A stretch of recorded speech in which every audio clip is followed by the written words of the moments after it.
വാർത്തകളും നോട്ടിഫിക്കേഷനും ലഭിക്കാൻ ഉടൻ തന്നെ സബ്സ്ക്രൈബ് ചെയ്യുക. തൊട്ടപ്പുറത്തുള്ള ബെൽ ഐക്കണിൽ ക്ലിക്ക് ചെയ്തുകൊണ്ട് ഓൾ എന്നുള്ള ഓപ്ഷൻ തിരഞ്ഞെടുക്കും. കുറെ കാലത്തിന് ശേഷമാണ് ഫേസ്ബുക്കിനോട് ഒരു ഇത്തിരി കൂറു തോന്നുന്നുള്ളത്.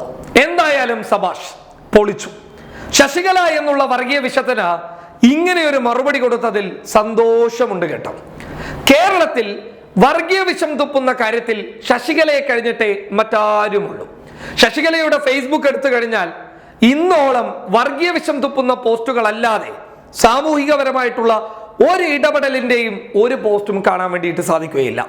കോവിഡ് വന്നതിന് ശേഷം ഇവർക്ക് വേദികൾ നഷ്ടപ്പെട്ടിരിക്കുകയാണ്. അതായത് പണ്ട് പ്രസംഗ വേദികളിലൊക്കെ കയറിയിരുന്നു കൊണ്ടായിരുന്നു ഈ വർഗീയ വിഷം തുപ്പുന്ന പരിപാടിയിൽ ഇവർ ഏർപ്പെട്ടിരുന്നത്. എന്നാൽ ഇപ്പോൾ അത് ലഭിക്കാത്തത് കൊണ്ട്, ലഭിക്കുന്നുണ്ട് ഒന്നോ രണ്ടോ വേദികൾ മാത്രമാണ്, എന്നാൽ ഇപ്പോൾ അത് ലഭിക്കാത്തത് കൊണ്ട് നിലവിൽ ഫേസ്ബുക്കാണ് ഇവരുടെ വേദിയായി ഇവർ കാണുന്നുള്ളത്. ഫേസ്ബുക്കിൽ പച്ച വർഗീയതയാണ് ഇവർ വിളിച്ചുകൂവി പറയുന്നത്.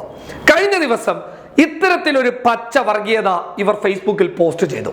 അതായത് 2020 സ്പെഷ്യൽ മാരേജ് ആക്ട് പ്രകാരം രജിസ്റ്റർ ചെയ്തിട്ടുള്ള കാമിതാക്കളുടെ അഥവാ ഭാര്യ ഭർത്താക്കന്മാരുടെ വിവാഹ രജിസ്ട്രേഷന്റെ ചില രേഖകളാണ് ഇവർ ഫേസ്ബുക്കിൽ പോസ്റ്റ് ചെയ്തത്. അതായത് ആ പോസ്റ്റ് ചെയ്ത രേഖകൾ എന്ന് പറയുന്നത് മുസ്ലിം നാമധാരിയായിട്ടുള്ള ഒരു ചെറുപ്പക്കാരൻ ഹൈന്ദവ നാമധാരിയായിട്ടുള്ള ഒരു പെൺകുട്ടിയെ കല്യാണം കഴിച്ചതുമായി ബന്ധപ്പെട്ട വിവരങ്ങൾ.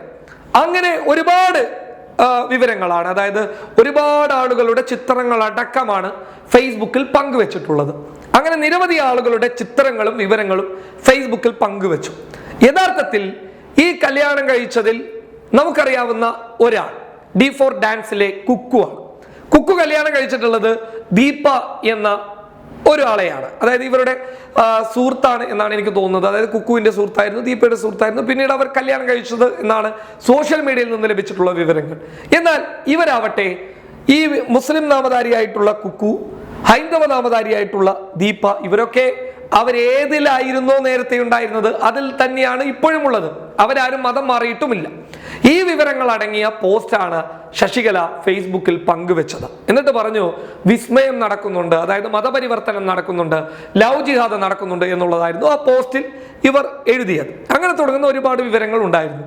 പക്ഷേ ഫേസ്ബുക്ക് 8ന്റെ പണിയാണ് കൊടുത്തത്. കമ്മ്യൂണിറ്റി സ്റ്റാൻഡേർഡിനെതിരെ പ്രവർത്തിച്ചത് കൊണ്ട് തന്നെ ശശികലക്ക് ഫേസ്ബുക്ക് നല്ല കിടിലൻ ബ്ലോക്ക് കൊടുത്തു. എന്തായാലും ഈ ഒരു ബ്ലോക്ക് അഭിനന്ദനം ഉണ്ടാക്കുന്ന കാര്യം തന്നെയാണ്. കാരണം ഫേസ്ബുക്ക് സ്വാഭാവികമായിട്ടും ഇത്തരത്തിലുള്ള വർഗീയ ചൊവ്വയുണ്ടാക്കുന്ന പോസ്റ്റുകൾക്ക് റിപ്പോർട്ട് അടിക്കാതെ ബ്ലോക്ക് കൊടുക്കാറില്ല. എന്നാൽ കമ്മ്യൂണിറ്റി സ്റ്റാൻഡേർഡിനെതിരെ പ്രവർത്തിച്ചു എന്ന് കാണിച്ചുകൊണ്ടാണ് ശശികലക്ക് ബ്ലോക്ക് കൊടുത്തിട്ടുള്ളത്. ഫേസ്ബുക്ക് കൃത്യമായി ഇത്തരത്തിലുള്ള വർഗീയ പോസ്റ്റുകളിൽ ഒരു ഇടപെടൽ നടത്തിയാൽ തന്നെ ഒരുപാട് പ്രശ്നങ്ങൾ സോഷ്യൽ മീഡിയയിൽ നിന്ന് ഒഴിവാക്കും. കാരണം സോഷ്യൽ മീഡിയയാണ് നിലവിൽ കൃസംഗികളും സംഘികളും വർഗീയ പ്രചരണത്തിന് വേണ്ടിയിട്ട് ഉപയോഗിക്കുന്നുള്ളത്. അതിലെടുത്തു പറയേണ്ടത് ഫേസ്ബുക്ക് തന്നെയാണ്. ഈ ഫേസ്ബുക്കിലെ ചില പോസ്റ്റുകളൊക്കെ തന്നെയാണ് വലിയ രീതിയിൽ വിദ്വേഷം ഉണ്ടാക്കുന്നുള്ളത്. ഇത്തരത്തിലുള്ള പോസ്റ്റുകളെ ഓട്ടോമാറ്റിക് സിസ്റ്റത്തിലൂടെ ഫേസ്ബുക്ക് ബ്ലോക്ക് ചെയ്തു കഴിഞ്ഞാൽ, ഒരു മുന്നറിയിപ്പ് കൊടുത്തു കഴിഞ്ഞാൽ, അത് ലംഘിച്ചു കഴിഞ്ഞാൽ, ഇത്തരത്തിലുള്ള അക്കൗണ്ടുകൾ പൂട്ടിക്കഴിഞ്ഞാൽ തീർച്ചയായും ശശികലയെ പോലെയുള്ള വർഗീയ വിഷം തുപ്പികൾക്ക് കൃത്യമായ ഒരു പാഠം നൽകാൻ ഫേസ്ബുക്കിന് സാധിക്കും. പക്ഷേ ഫേസ്ബുക്ക് ഇത്തരത്തിലുള്ള ഒരു നീക്കം കാണിക്കാറില്ല. എന്തായാലും ശശികലയുടെ ഈ പോസ്റ്റിനോട് ഫേസ്ബുക്ക് പ്രതികരിച്ചത് നന്നായി എന്നാണ് ഞങ്ങൾക്ക് പറയാനുള്ളത്. News desk public Kerala.